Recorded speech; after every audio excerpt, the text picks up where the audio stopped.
அப்போ அறியாத தாழ்வு மனப்பான்மை வரும்போதெல்லாம் என்னை அறியாதபடி தற்கொலை பண்ணிக்கலாங்கிற எண்ணம் வந்துட்டே இருக்கும்.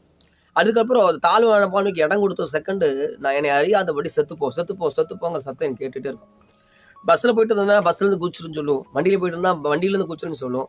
இல்லை ஒரு குறிப்பிட்ட இடம் எங்கே அப்படின்னா, நான் இருக்கிற இடத்துலேருந்து பண்ணவாளிங்கிற இடத்த தாண்டி பரமசவாளி நான் பஸ்ஸில் போகும்போதெல்லாம் கரெக்டாக அந்த பஸ்ஸில் போகிறதுக்கு அந்த பெண்டு வளையும் போது அங்கே லைனாக அரளி வித நிறைய மரங்கள் இருக்கும்.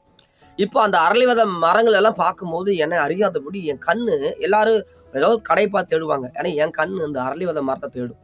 சீரியஸாக என் தாய் தப்பனும் கூட இந்த தெரியாது. 14 வயதில் எனக்குள்ளே வந்த காரியம், பஸ்ஸில் எப்பாவது போகும்போது வரும்போதெல்லாம் அந்த அரளி வித மரம் எனக்கு கண்ணுக்கு போயிட்டே இருக்கும். அரளி விதையை பொறிச்சு என் பாய்க்கில் வச்சுக்கோ நினைப்பேன்.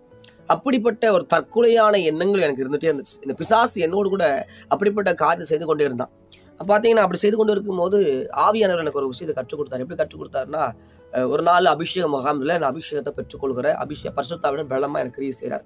ஆவியான பலத்தை கிரியை செய்ததுக்கு அப்புறம் என் வாழ்க்கையில் இந்த சத்துடைய போராட்டம் என்பதை தேவன் அந்த சத்துருவை போராட்டத்தில் எனக்கு விருது கொடுத்தாரு. சத்துருவை ஜெயிச்சார். அதுக்கப்புறம் நான் மற்றும் நிறைய வாழ்க்கை பார்க்கும்போது சத்துருடைய போராட்டத்தை ஜெயிக்க முடியாமல் நிறைய பேர் போராட்டத்தை நான் பார்த்துருக்கிறேன். உங்களுக்கு சொல்லுகிற அந்த காலை வேளையில் அப்படிப்பட்ட போராட்டத்தோடு இருக்கிறீங்களா? உங்களுக்கு தான் சொல்லுகிறேன்.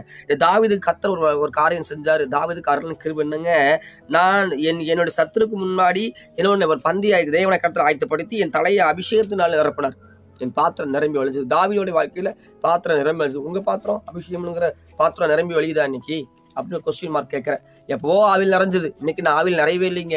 எப்போவோ ஆண்டுகிட்ட பேசுனது, அதனால தான் சத்ரு உங்களோட பேசுகிறான். எப்படி பேசுகிறான் அப்படின்னா, உன் வாழ்க்கை அவ்வளோதான், உன் குடும்பம் அவ்வளோதான், உன் பிள்ளைகள் அவ்வளோதான், உன் சூழ்நிலை அவ்வளோதான், இனி எந்திரிக்கவே முடியாது, நீ கடைசி வரைக்கும் இப்படி தான் இருக்க போகிறேன், எனக்கு வியாதி வந்துருச்சு, இப்படி எல்லாம் சொல்லி பிசாசு அநேக நேரத்தில் உங்களை டைவர்ட் பண்ணி கொண்டிருக்கலாம். தேவ ஜனமே, தேவ பிள்ளையே, பயப்படாத.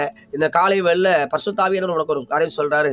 உனக்கு ஒரு பந்தி அவர் ஆயத்தப்படுத்த ரெடியாக இருக்கிறாரு. ஆனால் உன் தலையை எண்ணெயினால் அபிஷேகம் பண்ணணும்னா உன் தலை பரிசுத்தமாக இருக்கணும், உன் சிந்தனை பரிசுத்தமாக இருக்கணும். பிசாசு முதல் டார்கெட் பண்ற இடம் சிந்தனை மண்டலம், 2வது கண்ணு, 3வது இருதயம், 4வது வாயின் வார்த்தை. பிசாசுடைய தந்திரமே சிந்தனை கெடுத்துட்டானா கண்கள் கெட்டு போகும், கண்கள் கெட்டு போச்சுன்னா இருதயம் கெட்டு போயிடும், இருதயம் கெட்டு போனா வாய் கெட்டு போயிடும். 4 விதமான காரியத்தை பிசாசு நம்ம கை வைக்க நினைப்பான். அப்போ நீங்க அதுக்கு இடம் கொடுக்காம உங்கள் சிந்தையை நீங்க பாதுகாத்து கொண்டு வேத வசனத்தை நிரம்பிக் கொண்டுக்கிட்டீங்கன்னா உங்களுக்கு ஒரு பந்தியை கர்த்தர் ஆயத்தப்படுத்தி உங்க தலையை எண்ணெயினால் அபிஷேகம் பண்ணி உங்களை என்ன ஒரு தலையை அவர் உயர்த்த பண்ணுவாராக. ஜெபம் பண்ணலாமா?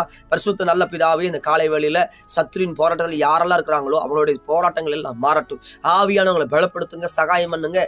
தாவீதுக்கு அருளின கிருபையினாலே இந்த பிள்ளைகளை மூடி மறைங்க, ஒரு பந்தி ஆயத்தப்படுத்துங்க, தலை எண்ணெயினால் அபிஷேகம் பண்ணுங்க. யாரெல்லாம் சத்துருவின் போராட்டத்தில் இருக்கிறாங்களோ